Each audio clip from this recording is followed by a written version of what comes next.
অপরের পক্ষপাতিত্ব করার অভিযোগ যেভাবে করছে, তাতে আমার কাছে মনে হয় এই সরকার এনসিপি, বিএনপি এবং জামাতের সরকার। কারণ এর বাহিরে কোন শক্তির জনগণের প্রতিনিধিত্ব এই সরকার করে কিনা আমার সন্দেহ আছে।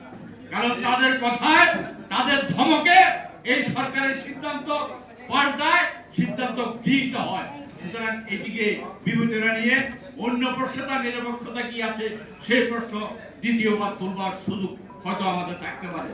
প্রিয় বন্ধুরা, আমরা নির্বাচনের পর গণতন্ত্রের কথা বলছি। শুধু নির্বাচনের মধ্য দিয়ে যদি গণতন্ত্র হওয়ার নিশ্চয়তা বিধান থাকতো, তাহলে গণতন্ত্র মঞ্চ শাসক এবং শাসন ব্যবস্থা বদলের লড়াইটা করতো না।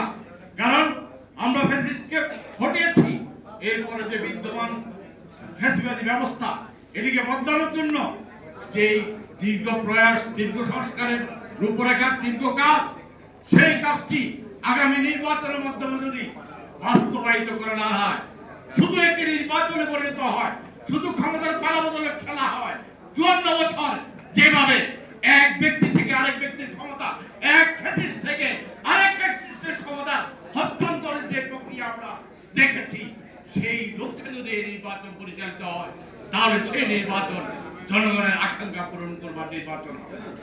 একই সাথে আমরা বারবার দেখেছি, শুধু নির্বাচন গণতন্ত্র নিশ্চিত করে না, গণতন্ত্রকে ত্বরান্বিত করে না।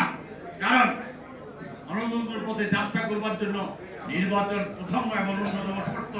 কিন্তু সেই নির্বাচন মধ্য দিয়ে যদি সুশাসন তৈরি না হয়, জনগণের ভোটাধিকার তৈরি না হয়, জনগণের ন্যায্যতা প্রাপ্তি নিশ্চিত না হয়, তাহলে